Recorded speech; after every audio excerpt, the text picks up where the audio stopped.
Hi, I'm Marcus Simon with EKKO Title and the law firm of Leggett, Simon, Freemeyers, and Lyon.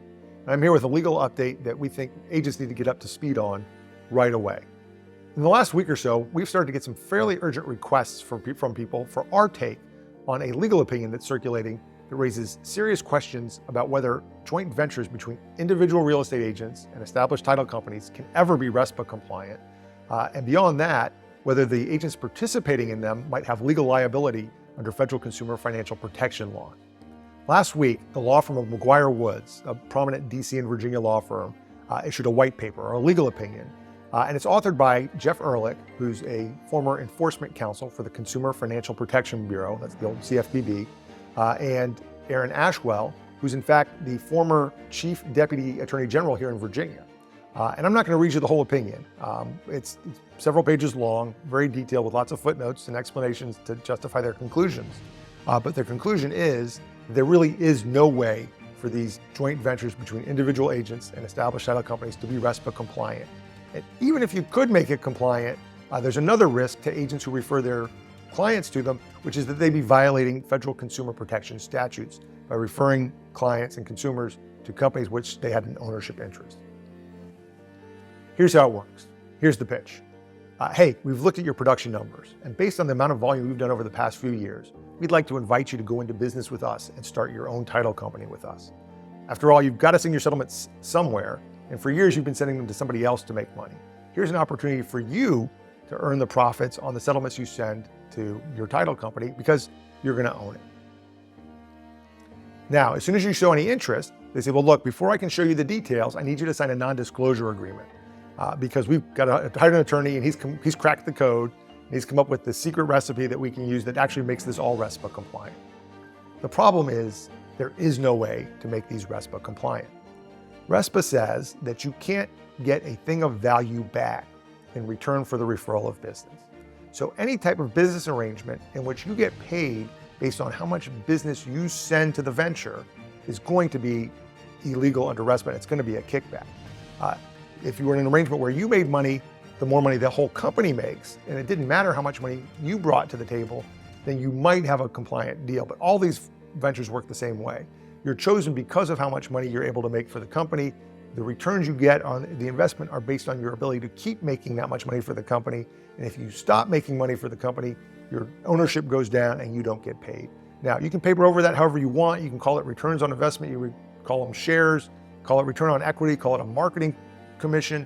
It doesn't matter. At the end of the day, if the amount of money you get paid is based on the amount of deals you bring to the venture, the regulators are going to look at that as a kickback and they're going to treat it as such. And they're going to say the venture is not compliant with RESPA. Now, even if you could set up a joint venture that was RESPA compliant and somehow avoided the kickback problem, you have another problem as a real estate agent participating in these joint ventures. And this is a particular problem for the real estate agents that own a portion of the title company. And that's that by referring your clients to a company that you own, you're likely violating the Federal Consumer Protection Act. And that's because that settlement agents in Virginia and these other states are supposed to be a neutral arbiter, right? They're supposed to be a third party looking after everybody's interest with fiduciary duties to everyone, including taking good care of the money, making sure the title is in fact good and marketable, and there aren't going to be any problems for future owners of the property. As an owner of the company, though, you have a little bit of a conflict with your buyer, in that you have an incentive to get that deal done no matter what, because if it doesn't get done, you don't get paid, your company doesn't make as much money. And so even if you have them sign something that says, hey, I know that you're my agent, I know that you own the title company, I know that you're getting some money on the title insurance piece of it, even if you sign off on all of that, you really can't overcome this inherent problem that under federal consumer protection law, you're likely committing what's called an abusive act by taking advantage of your poor, uninformed buyer client who doesn't have nearly as much sophistication about these matters as you do, telling them it's okay to use your title company when they may not understand what they're not getting by having a neutral third party who's got no interest in whether the deal closes or not to give them advice. And so that's why even if you could get around the kickback problem, you're at risk of being accused of what's called an abusive practice under the Federal Consumer Protection Act by referring your clients to your title company when you don't have necessarily the same interests as they do. As I said at the outset, if the amount of buzz this opinion is generating in legal circles, if this is the first time you're hearing about it, I don't think it's going to be the last. So we look forward to continuing this discussion. Feel free to reach out to your EKKO Title attorney or your attorney at Leggett, Simon, Free Myers & Lyon.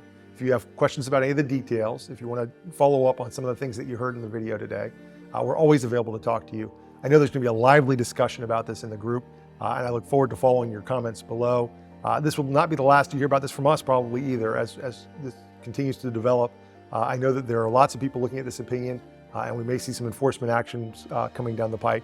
So as we learn more about this and see how this is impacting the industry, we'll continue to follow up with updates and make sure that you guys are getting all the information here first. Again, look forward to your participation. Feel free to follow up with us with questions and concerns, and I'll see you again soon.